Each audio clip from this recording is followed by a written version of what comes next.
There's no feeling more intense than starting over. If you deleted your homework the day before it was due, as I have, or if you left your wallet at home and you have to go back after spending an hour in the commute. If you won some money at the casino and then put all your winnings on red but it came up black. If you got your best shirt dry cleaned before a wedding and then immediately dropped food on it. If you won an argument with a friend and then later discovered that they just returned to their original view. Starting over is harder than starting up. If you're not ready for that, like if you've already had a bad day, then what you're about to go through might be too much. Feel free to go away and come back. I'll be here. Alright, thanks for coming with me on this trip. I'll understand if you have to take a break at any point. Just find a safe place to stop and quit the game. Don't worry, I'll save your progress, always. Even your mistakes. This game is a homage to a free game that came out in 2002, titled Sexy Hiking. The author of that game was Jazuo, a mysterious Czech designer who was known at the time as the father of B games. And B games are rough assemblages of found objects. Designers slap them together very quickly and freely, and they're often too rough and unfriendly to gain much of a following. They're built more for the joy of building them than as polished products. In a certain way, Sexy Hiking is the perfect embodiment of a B game. It's built almost entirely out of found and recycled parts, and it's one of the most unusual and unfriendly games of its time. In it, your task is simply to drag yourself up a mountain with a hammer. And that act of climbing, in the digital world or in real life, has certain essential properties that give the game its flavor. No amount of forward progress is guaranteed. Some cliffs are too sheer or too slippery. And the player is constantly, unremittingly in danger of falling and losing everything.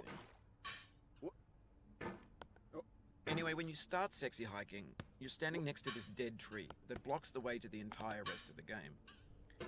It might take you an hour to get over that tree, and a lot of people never got past it. You prod and you poke at it, exploring the limits of your reach and your strength, trying to find a way up and over. And there's a sense of truth in that lack of compromise. Most obstacles in video game worlds are fake. You can be completely confident in your ability to get through them once you have the correct method or the correct equipment or just by spending enough time. In that sense, every pixelated obstacle in Sexy Hiking is real. The obstacles in Sexy Hiking are unyielding, and that makes the game uniquely frustrating. But I'm not sure Jazuo intended to make a frustrating game. The frustration is just essential to the act of climbing, and it's authentic to the process of building a game about climbing. A funny thing happened to me as I was building this mountain.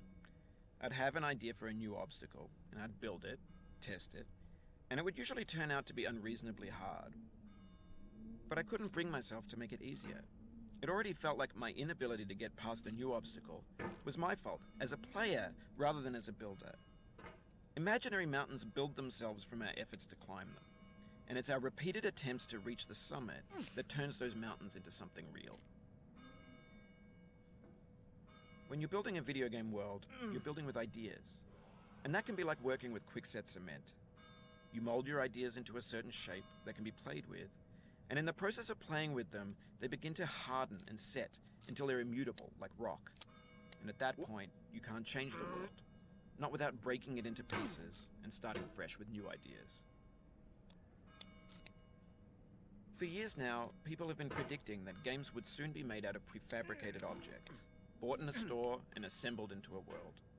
And for the most part, that hasn't happened, because the objects in the stores are trash. I don't mean they look bad or that they're badly made, although a lot of them are. I mean they're trash in the way that food becomes trash as soon as you put it in the sink. Things are made to be consumed and used in a certain context, and once the moment is gone, they transform into garbage. In the context of technology, those moments pass by in seconds. Over time, we've poured more and more refuse into this vast digital landfill that we call the internet.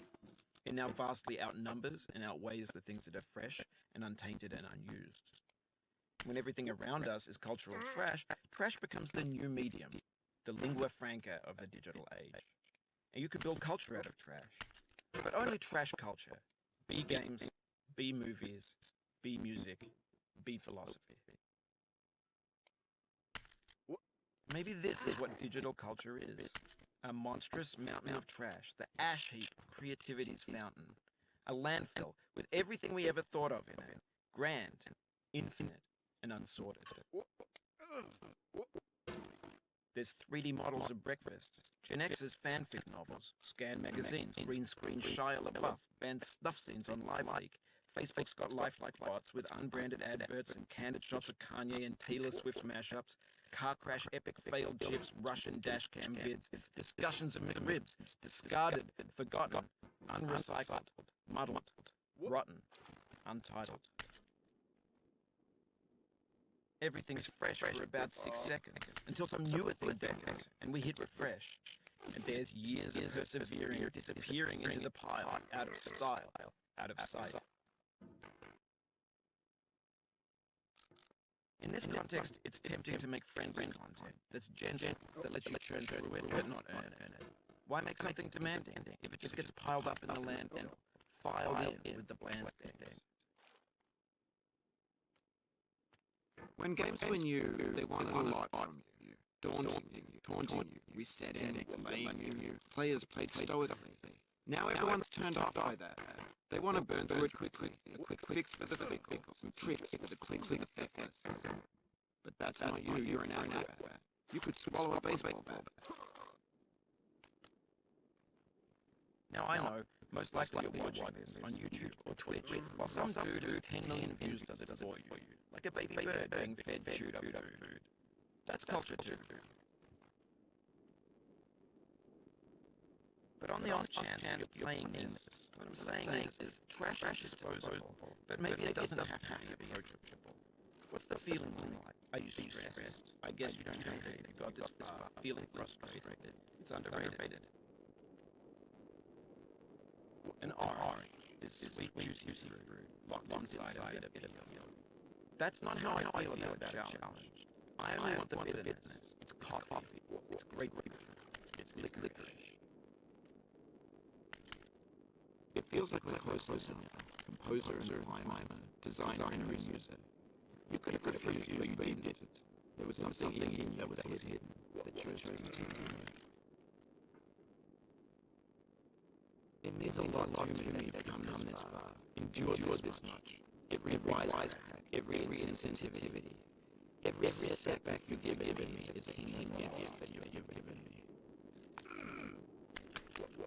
We have the same taste, you and I. It's not ambition. Ambition's opposite. An obdurate mission to taste defeat.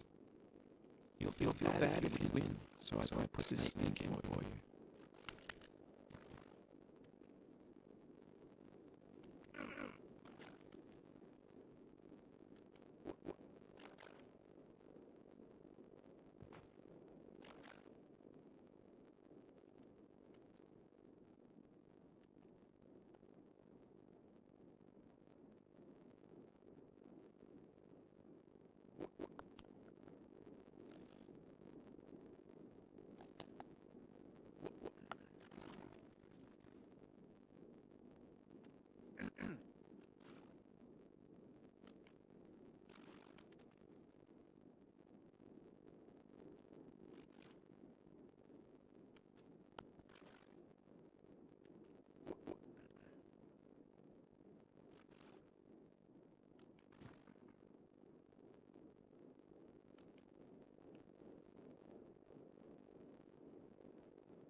Have you thought about who you are in this?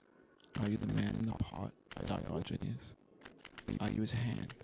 Are you the top of his hammer? I think not.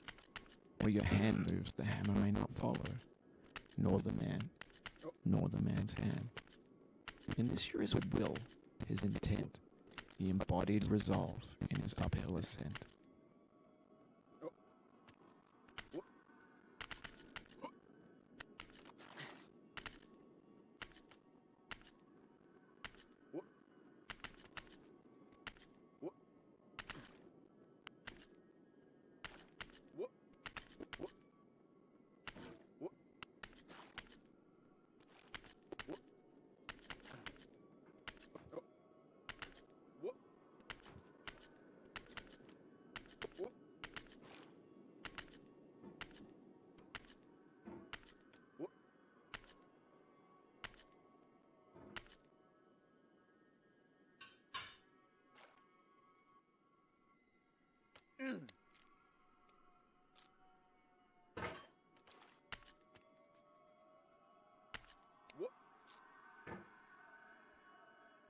Now, you've conquered the ice cliff, the platforms, the church, and the rectory, the living room and the factory, the playground, the construction site, the granite rocks, and the lakeside.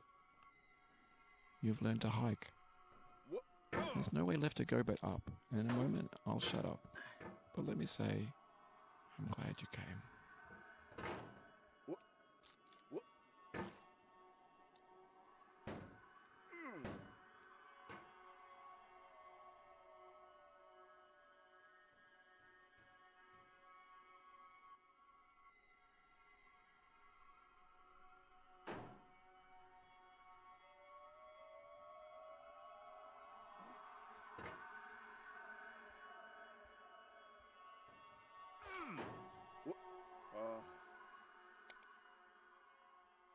I dedicate this game to you, the one who came this far.